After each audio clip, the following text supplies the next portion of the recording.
Eu estou construindo uma playlist neste canal, de forma bem básica e introdutória, sobre liturgia. E hoje eu quero tratar sobre direção do culto começar, né? E eu quero tratar sobre deveres dos dirigentes do culto. São 10 deveres. Vamos lá então, né?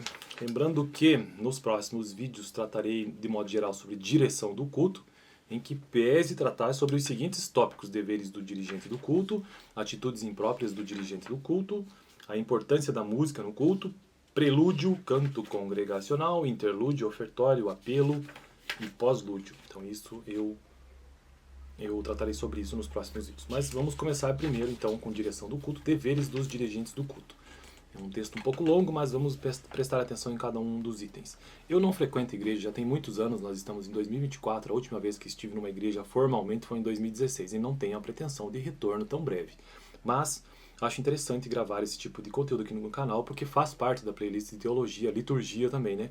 Existe liturgia evangélica, liturgia católica, existem vários tipos de liturgia, inclusive por religião, que nada mais é do que a organização do culto em si, beleza? Ou da cerimônia. Inclusive, você já reparou ou já deve ter observado em jornais por aí quando eles dizem assim, olha, não cumpriu a liturgia do cargo. Então, o que é a liturgia senão uma padronização de certos comportamentos em alguns eventos ou cargo ou cerimônias ou coisas desse tipo. Mas aqui nós estamos vendo liturgia aplicada a cultos evangélicos, né? Então, deveres dos dirigentes do culto são 10. O dirigente do culto deve estar bem preparado, corpo, alma e espírito. Quando ele está fisicamente cansado, o cansaço poderá transparecer e afetar a congregação. Da mesma forma, se sua alma e espírito não estiverem íntegros e retos diante de Deus, isso afetará o louvor congregacional. Então, tá aí o primeiro dever. O segundo dever agora. O dirigente da reunião não pode estar nervoso, deve estar tranquilo a fim de que possa transmitir paz para a congregação. Beleza, segundo então. Terceiro, o dirigente da reunião deve ser uma pessoa sensível ao Espírito Santo. A Bíblia diz que o Espírito glorifica Jesus, o Espírito é quem dirigirá o louvor através do dirigente. Ok. Quarto dever. O dirigente deve pensar previamente como começar, tendo em vista que o início é muito importante. O primeiro cântico é a chave que abre a reunião. Beleza. Quinto dever. O dirigente deve sempre incentivar os irmãos à santificação. Animador de culto não existe. O animador está nos clubes, emissoras de rádio e TV. No culto há um ministro. Seu papel é motivar e exortar os irmãos a uma vida de santificação. Animador de corinhos para esquentar o ambiente é obra puramente carnal. Beleza. Sexto quê? Sexto dever, né? O dirigente deve facilitar as manifestações simultâneas e espontâneas das pessoas. Depois de algum tempo de louvor, o dirigente poderá ficar em atitude de adoração ou com as mãos levantadas ou cabeça baixa. Beleza.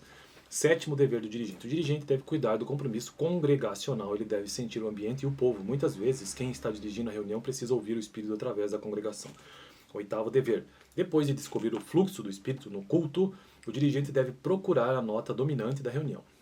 Esta pode ser sobre o amor, cura, libertação, exaltação de Jesus como Rei e Senhor, exaltação da santidade de Deus, etc. Uma vez conhecido o tema dirigir a reunião com segurança e firmeza, um dirigente que fica titubeando, que deixa transparecer indecisão, transmite tudo à congregação.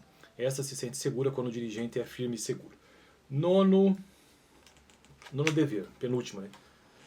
O dirigente deve atuar com fé, ele deve conduzir as pessoas a Deus. Muitas vezes o muito falar prejudica o fluir do espírito na reunião. Há dirigentes que costumam ficar falando durante um período de silêncio e adoração ou mesmo no meio dos júbilos. Deve-se falar para levar as pessoas a Deus, mas somente o necessário. Falar demais torna a reunião cansativa. E por fim, décimo dever do dirigente. É necessário que ele inspire fé no meio dos louvores e da adoração poderá ocorrer a salvação, cura, batismo com o Espírito Santo, distribuição de dons espirituais entre os irmãos, etc. Basta uma palavra de fé do dirigente para que Deus transforme muitas vidas. Beleza, então estes são os 10 deveres aí do dirigente num culto. E no próximo vídeo, então, atitudes impróprias do dirigente no culto. São muitas, né? 20? Meu Deus. Vídeo passado eu tratei sobre o quê? Sobre pós-lúdio. Pós-lúdio como um dos componentes aí do culto. Interessante que componentes do culto são vários, né? Eu achei isso bem legal, eu não sabia, na verdade.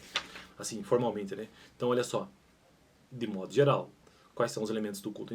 Oração introdutória, cântico congregacional, leitura bíblica, apresentação de conjuntos musicais, testemunhos, exposição da palavra, apelo, impetração e bênção apostólica, além do pós-lúdio. Eu acho muito interessante isso aí. Apesar de eu não frequentar cultos algum atualmente, eu acho interessante saber dessas coisas, né? Bom, então eu fico por aqui. Próximo vídeo, como já disse, atitudes impróprias dos dirigentes no culto. Valeu!